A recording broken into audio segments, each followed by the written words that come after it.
बिस्मिल्लाहिर्रहमानिर्रहीम। अस्सलाम वालेकुम डियर स्टूडेंट्स।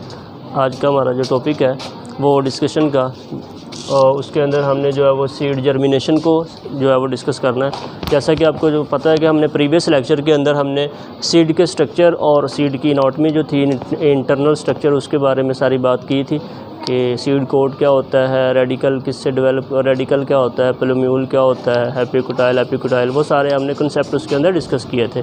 तो आई होप कि आपने पिछली वीडियो जो है वो उसको अंडरस्टैंड कर लिया होगा। अगर आपने वो लेक्चर अंडरस्टैंड कर लिया है तो देन हम मूव करते हैं आज न्यू लेक्चर की तरफ। और अगर किसी ने वो नहीं देखा तो पहले उसको अंडरस्टैंड कर लें, क्योंकि इसको समझने से पहले आपको सीड की एनाटॉमी, सीड के इंटरनल स्ट्रक्चर के बारे में इंफॉर्मेशन होना लाजमी है। ठीक है, तो आज का जो हमारा टॉपिक है हम उसकी तरफ मूव करते हैं। आज का हमारा जो टॉपिक है वो है बायोलॉजी का germination of seed. Chapter reproduction आपको पता स्टार्ट किया हुआ, उसी का आज का जो टॉपिक है वो है जर्मिनेशन ऑफ सीड है।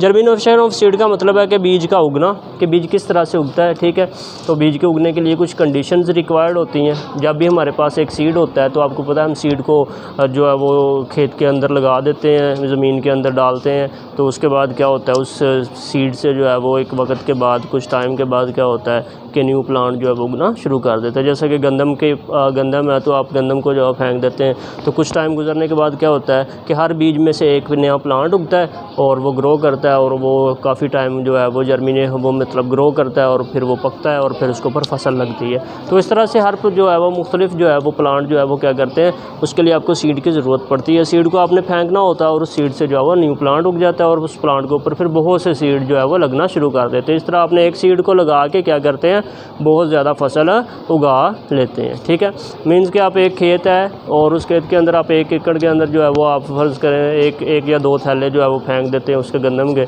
तो उसमें से आप जो है वो जब फसल तैयार होती है तो वो 1-2 थैले आपने सिर्फ बीज को डाले होते हैं, लेकिन आप जो है वो उधर से जो है वो तकरीबन 45-50 के राउंड अबाउट जो है वो आपको थैले जो है वो गंदम के उधर से मिलते हैं। वो इतने ज़्यादा सीड कैसे पैदा हुए, क्योंकि वो जो आपने सीड लगाए थे वो जर्मिनेट किए हैं, उगे हैं, नए प्लांट बने, उन नए प्लांट के ऊपर दोबारा से फिर सीड बने और फिर वो सारा प्रोसेस आगे चला। तो इस तरह से जो है वो हमने जो है वो अपनी फसल को काश्त किया है। तो आज जो है वो हमने उसी को बात करनी है कि किस तरह से हमारे पास होती है। सबसे पहले ये है कि आपके पास सीड होना चाहिए जिसको आपने उगाना है।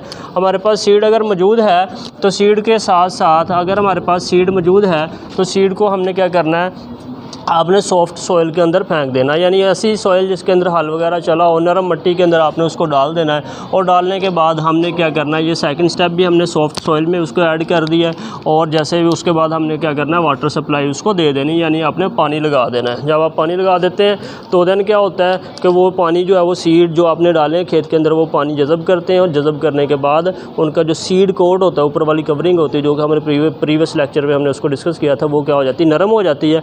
अब नरम होने की वजह से वो जो अंदर एम्ब्रियो होता है सीड के अंदर वो क्या करता है, आसानी से बाहर आ जाता है, ग्रो कर जाता है। ठीक है, अगर सीड कोड नरम ना हो तो एम्ब्रियो बाहर नहीं आ सकता, क्योंकि वो इतना पावरफुल तो होता नहीं है कि वो क्या करे, सीड इतने सख्त सीड को जो है वो सीड कोड को फाड़े और उसको जो उधर से बाहर आ जाए। तो इसके लिए आपको पानी वगैरह उसको देना पड़ता है, नरम मिट्टी में उसको रखेंगे, ये सारा कुछ होगा।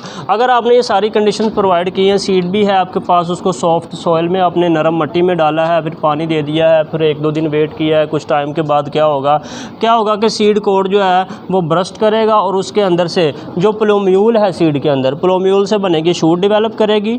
ठीक है, और रेडिकल जो है उधर से रूट डेवलप करना स्टार्ट कर जाएंगी। ये देखिए आपने एक सीड लगाया था, ये सॉइल है, ब्लैक कलर की ये सॉइल है, और ये नीचे जो है ये वाटर के मालिक्यूल्स हैं, ये जो है ग्रीन कलर के डॉट्स जो है ये वाटर के मालिक्यूल को रिप्रेजेंट कर रहे हैं। ये सीड है ब्लू कलर का ये वाला जो है। ठीक है, इस सीड को आपने लगाया, पानी दिया, सारा कुछ किया, और देखें उसके बाद क्या हुआ, नीचे से रूट्स डेवलप कर गई हैं। ये देखें ये क्या है, इसकी ये रूट्स जो है वो भी डेवलप कर गई हैं, और ऊपर से देखें ये क्या कर गई है, ये जो है आपके पास ये शूट जो है वो भी क्या कर गई है, डेवलप कर गई, और नया प्लांट तैयार हो गया है। तो ये हमने इसको देख लिया। अब लेकिन इसके साथ ही हमारे पास अगर हम बात करें तो हमारे पास जो जर्मिनेशन है, ये जो इसको सीड जर्मिनेशन जो हम पढ़ रहे हैं, ये जो सीड उगा है ये वाला आपके सामने, इसके 2 टाइप्स हैं। 2 टाइप्स ऑफ सीड जर्मिनेशन, इसकी 2 टाइप्स होती हैं। एक होती है एपिजियल जर्मिनेशन और एक होती है हमारे पास हाइपोजियल जर्मिनेशन। तो सबसे पहले मैं इसकी बात करता हूँ कि हमारे पास ये वाली जो है जिसे हम कहते हैं एपिजियल जर्मिनेशन, एपिजियल जर्मिनेशन ये वाली, ये क्या होती है। तो इसमें आप देखें ज़रा, हमारे पास इधर से स्टार्ट लेते हैं।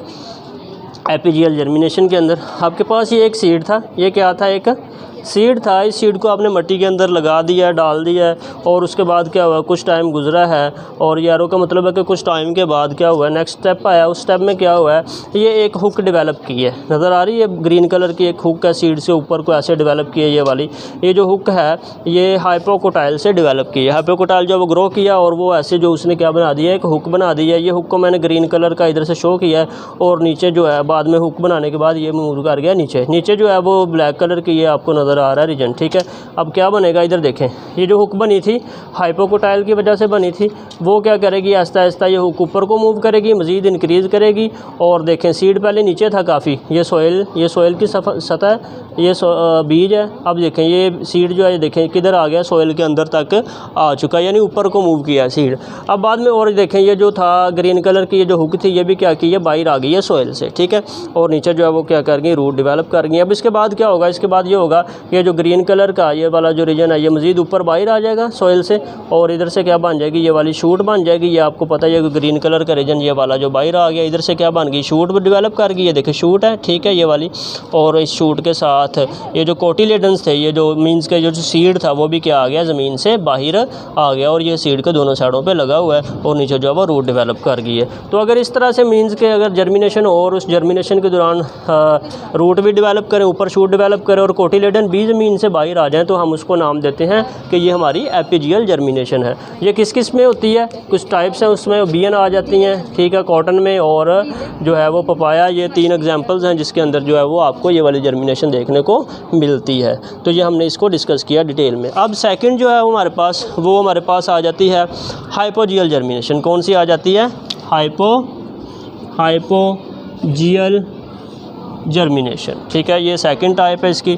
तो अब हम जो है वो इसकी सेकंड टाइप है ये वाली, और इसकी तरफ हम मूव करते हैं कि ये कैसे होती है। ये भी बहुत आसान है, सिंपल है। कैसे होती है जी, सीड है ये वाला आपके पास।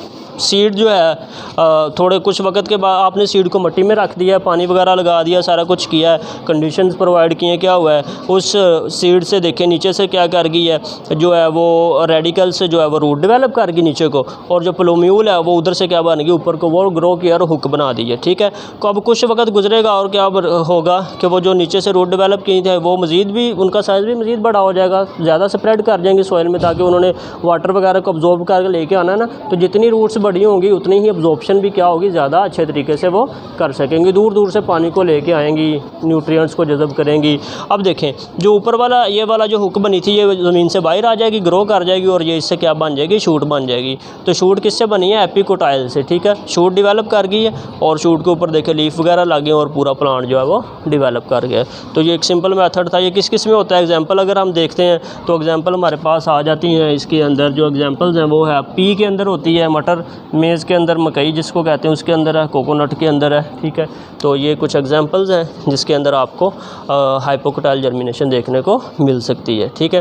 तो ये तो था आज का हमारा टॉपिक, जिसके अंदर हमने इसको कंप्लीट डिस्कस किया है कि जर्मिनेशन ऑफ सीड किस तरह से होती है। ये याद रखिएगा हमेशा, जो रूट है हमने पिछले लेक्चर में भी डिटेल में डिस्कस किया था, वो हमेशा रेडिकल से डेवलप करती हैं, ठीक है। और जो शूट है वो हमेशा प्लोम्यूल से डेवलप करती है, ठीक हो गया। तो आज हमने वो देखा है वो किस तरह से डेवलप करती है, उसकी टाइप्स क्या क्या हैं। तो कुछ टर्मिनोलॉजीज़ थी जो पिछले में लेक्चर में यूज़ की थी, उसका आज हमने यूज़ भी देखा है कि वो किस तरह से जो है वो उसको हम यूज़ कर सकते हैं। तो आज का जो लेक्चर था वो इधर तक एंड होता है, ठीक है। तो इसके साथ ही अगर आपको वीडियो अच्छी लगी हो तो लाइक कमेंट करना मत भूलिएगा। Thank you very much. अल्लाह हाफ़िज़।